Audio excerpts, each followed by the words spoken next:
Hello, I am Astrid Puentes, the UN Special Rapporteur on the human right to a clean, healthy, and sustainable environment. And I'm sending you regards from Mexico City to everyone in Almaty and also to those that are online participating in this very important conference. At the same time, I want to congratulate everyone who organized the third annual conference of the Air Quality Central Asia. And thank you to the AQCA and UNEP for the invitation to contribute to this very important dialogue. And to CITEPA and the French Ministry for Europe and Foreign Affairs and the International Clean Air Day for Blue Skies for the support to make sure that this event happened. Breathing clean air is indispensable for everyone. This is why the United Nations General Assembly in Resolution 76-300 recognized that the air pollution is one of the main factors that interferes with the enjoyment of a clean, healthy, and sustainable environment. Moreover, when recognizing the right to a healthy environment, clean air is included as a key element of this very important right. I also want to highlight the historic vote that the resolution had both at the Human Rights Council and also at the General Assembly in July 2022, when 161 states voted in favor, none against, and only 8 abstentions happened. This evidences the political support that the right has, and today the immense opportunity for states to guarantee this very important right.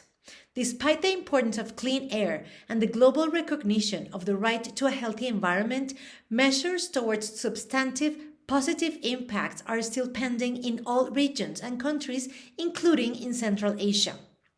In the meantime, impacts are increasing. For example, in 2021, according with the State of Global Air, 8.1 million lives were lost to air pollution.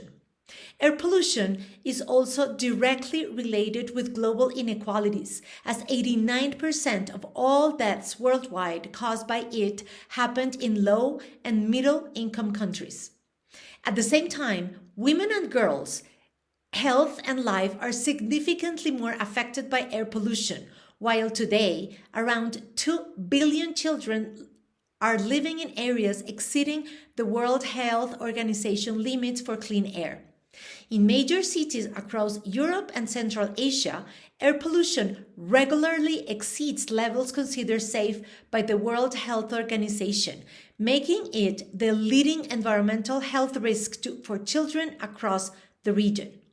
Regarding sources, and according with a recent report by UNICEF, air pollution in Europe and Central Asia is caused mainly by residential, commercial, and institutional practices that rely on fossil fuels, with the use of coal particularly harmful for children's health. Children are particularly vulnerable to air pollution for many reasons, including the fact that as their organs and systems are developing, exposure to toxic contamination can impact their healthy growth. In addition, their immune system is weaker than adults, thus making them more vulnerable to air pollution and other kinds of pollution. Also, air pollution is impacting their health, causing severe and sometimes even irreversible damages that will be lifetime.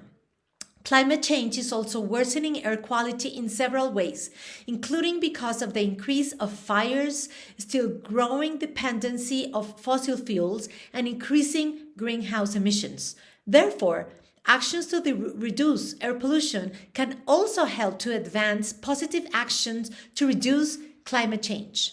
Based on these impacts and on many human rights violations, it is important to highlight that states have the obligation to respect, protect, and fulfill human rights. These include to effectively regulate all activities that are sources of air pollution and adequately control and monitor them.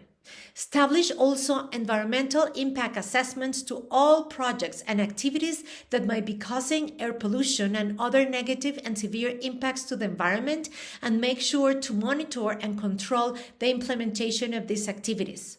enforce laws, and make sure that violations are stopped and reparation of damages to human rights are in place, and that there is a guarantee of no repetition whenever these violations occur. Considering all of these impacts, effective measures for the improvement of air quality are urgent and also a key opportunity to guarantee clean air, and as an essential element for the right to a healthy environment, as well as for the protection of other rights in relation with it, including right to health, life, and dignity. There are many measures that can be implemented, and here is just a highlight of 5 of these measures that can be considered, both in Central Asia and in each one of these states. First of all, the improvement of policies and legal frameworks and its enforcement towards the effective monitoring and control of air pollution sources. The Regional Air Quality Action Plan for 2025, under discussion, will be a vital opportunity to agree and advance on these key actions based and with the support of international organizations and their standards, such as the ones that the World Health Organization has developed. Second, it can be very important to establish pollution-free zones, including where children and youth play, study, and live.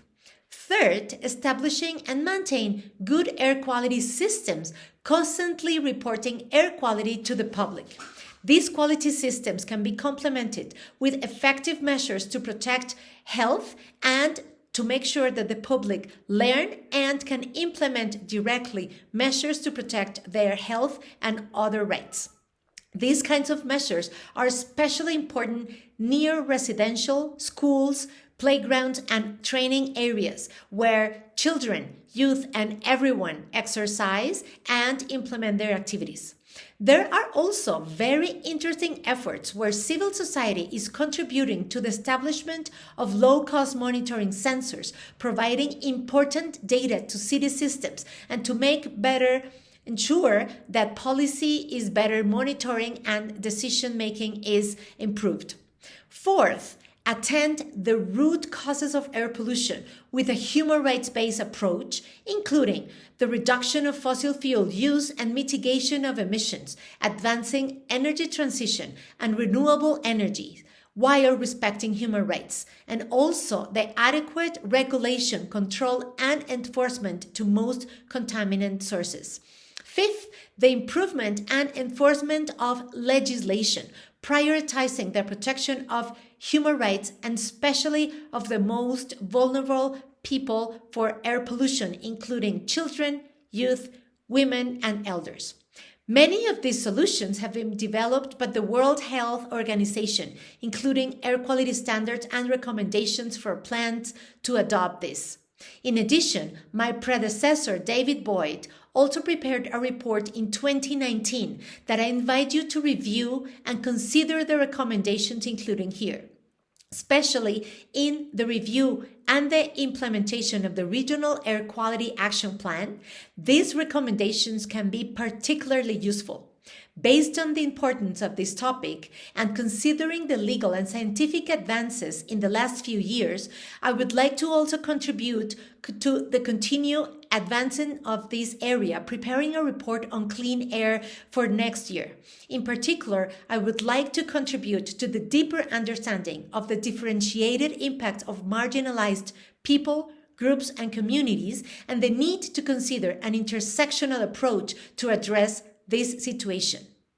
Thank you very much again to AQCA and UNIP for organizing the 3rd Annual Conference of the Air Quality Central Asia, and to everyone who made it happen.